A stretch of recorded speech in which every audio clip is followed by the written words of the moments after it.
नमस्कार, मैं हूं इमरान आपके साथ। आप देख रहे हैं फसल क्रांति। मैं इस समय मौजूद हूं इंडियन हैबिटेट सेंटर में, जहां पर CII के द्वारा एग्री इनोवेट कार्यक्रम का आयोजन किया जा रहा है और इस कार्यक्रम में कृषि उद्योग के दिग्गज जुटे हुए हैं। हमारे साथ खास मेहमान मौजूद हैं देवव्रत सरकार जी, जो कि एल्गा एनर्जी को प्रमोट करते हैं। क्या है ये कंपनी, किस तरीके से काम करती है, उस पर भी चर्चा करेंगे। लेकिन उससे पहले हम सर से जानेंगे उनके बारे में और इस कार्यक्रम में उन्होंने किन बातों पर चर्चा की। सर, बहुत बहुत स्वागत है आपका।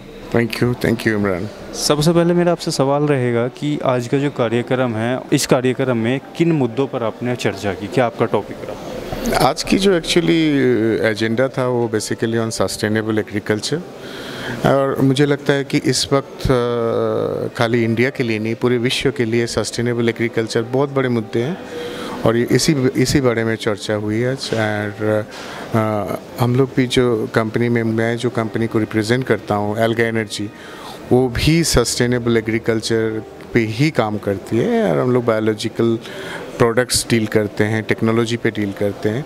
तो चर्चा उसी बारे में हुआ। और जो इस वक्त जो सस्टेनेबल एग्रीकल्चर के साथ जो सबसे जुड़े हुए मुद्दे हैं, क्लाइमेट चेंज और सॉइल हेल्थ और उसके रिलेटेड जो है फूड सिक्योरिटी, इन सब चीज़ों के बारे में चर्चा हुई। सर, अगर हम बात करें बायोलॉजी, जैसा आपने बताया एल्गा एनर्जी, तो कंपनी बायोलॉजिकल प्रोडक्ट्स को लेकर काम करती है, तो आपको क्या लगता है? क्योंकि हम देखें अगर पिछले 4-5 सालों में बायोलॉजिकल प्रोडक्ट्स का एक जो रिक्वायरमेंट है किसानों के बीच भी काफ़ी बढ़ा है, तो क्या लग रहा है इसका फ्यूचर क्या रहने वाला है? कितनी इसकी रिक्वायरमेंट है किसानों को? नहीं, बायोलॉजिकल प्रोडक्ट जो है ये पिछले कुछ सालों से इनकी जो इम्पोर्टेंस है वो काफ़ी बड़ा हुआ है। और इस वक्त जो क्लाइमेट चेंज है उसके सबसे बड़े मुद्दे के ऊपर जो है सबसे बड़े इम्पॉर्टेंट टॉपिक है कि क्लाइमेट चेंज किन किन चीज़ों से इम्पैक्टेड हो रहा है। क्लाइमेट चेंज सॉयल हेल्थ के ऊपर इम्पैक्ट हो रहा है, क्लाइमेट चेंज ह्यूमन हेल्थ के ऊपर इम्पैक्ट हो रहा है। सॉयल हेल्थ के बारे में सोचो तो इनडिस्क्रिमिनेटली हम लोग जैसे फर्टिलाइज़र, इनऑर्गेनिक फर्टिलाइज़र, केमिकल ये यूज़ कर रहे और सॉइल को डिस्टर्ब करते जा रहे हैं, एक टॉप सॉइल को डिस्टर्ब करते जा रहे हैं।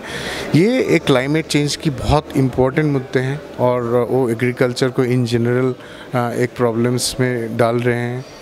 और जहाँ आपके सॉइल प्रॉपर नहीं होगा, सॉइल हेल्थ प्रॉपर नहीं होगा, तो फूड प्रोडक्शन घटेगा और बढ़ेगा भी तो वो सही लोगों के तक नहीं पहुँचेगा। तो इसीलिए हमारी जो कंपनी है ये सॉइल हेल्थ के ऊपर काम करते हैं, सॉइल को इनरीच करने के लिए काम करते हैं। और हम लोग जो टेक्नोलॉजी से डील करते हैं वो माइक्रोएल्गी के ऊपर बेस्ड है। माइक्रोएल्गी सिंगल सेल एलिमेंट्स है जो पूरे वर्ल्ड के जो फूड चेन है उसकी सबसे शुरुआत की करी माइक्रोएल्गी से शुरू होते हैं। और माइक्रोएल्गी में वो सारी चीज़ मौजूद है, चाहे वो न्यूट्रिशन हो, चाहे प्रोटीन हो, कार्बोहाइड्रेट हो, वो सारा चीज़ मौजूद है। और माइक्रोएल्गी के जो डिफरेंट स्पीसीज़ है उनमें उनकी बहुत सारी यूजेस है, चाहे वो एग्रीकल्चर हो, चाहे वो ह्यूमन न्यूट्रिशन हो, चाहे वो बायोफ्यूल हो, अल्टरनेट एनर्जी हो। क्योंकि जैसे हर एक चीज़ों में हम लोग योगदान कर सकते हैं।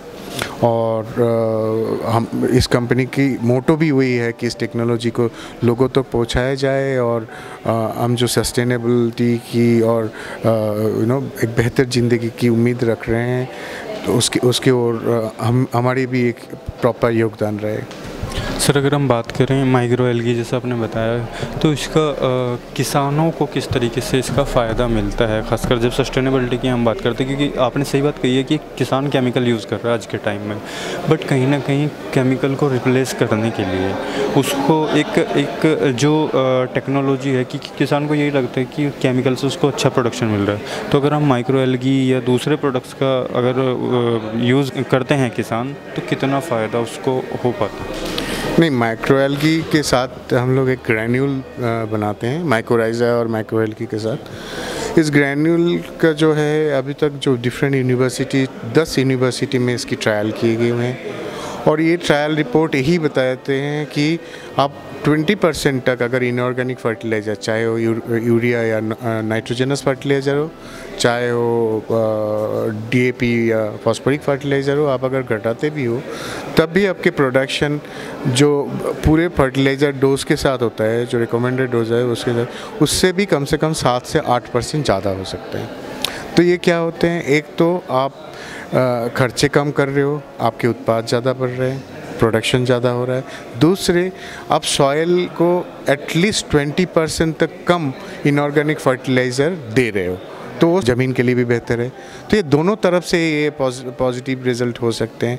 और ये जो ग्रैन्यूल प्रोडक्ट है, अभी ऑलरेडी 5 कंपनी की द्वारा, कृषि रसायन, एग्रोलाइफ, नागार्जुना, सिग्नोवा, समुन्नति, डिहाट, बहुत सारे कंपनियों के द्वारा ऑलरेडी फर्टिलाइजर बायो फर्टिलाइज़र के रूप में फार्मर्स के पास दिए हुए हैं, पिछले 4 साल से दिए हुए हैं। और ये इसके रिजल्ट्स भी काफ़ी अच्छे हैं। और लोग अभी तो मुझे लगता है कि ये आगे जाते हुए बहुत ज़्यादा हो सकती है, क्योंकि ये बायो फर्टिलाइज़र की यूज़ आगे जाते हुए बहुत ज़्यादा हो सकता है। सर, जो दर्शक आपको देख रहे हैं, आप उनको माइक्रो एल्गी की तरफ से क्या कहना चाहिए?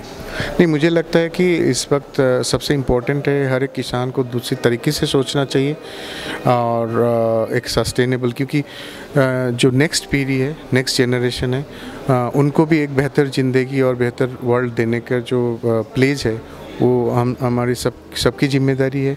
अगर हमें टेक्नोलॉजी हमारे पास है तो वो फार्मर तक पहुंचाना जैसे हमारा जिम्मेदारी है, वैसे ही फार्मर को सोच लेना चाहिए कि उसके जो बेटे हैं या बेटा या बेटी होगा और या नेक्स्ट जनरेशन होगा, वो भी जब अगर इस फील्ड में आना चाहे तो उनको एक सही तरीके की ज़मीन और सही तरीके की एनवायरनमेंट मिले, और वो प्रदान करना भी एक फार्मर्स की बहुत बड़ा जिम्मेदारी होता है। और हमारी जिम्मेदारी उनको समझाना होता है। तो मुझे लगता है कि एक चेन की तरह है, और इस चेन को आगे तक बरकरार रखना is our responsibility and will continue to do that.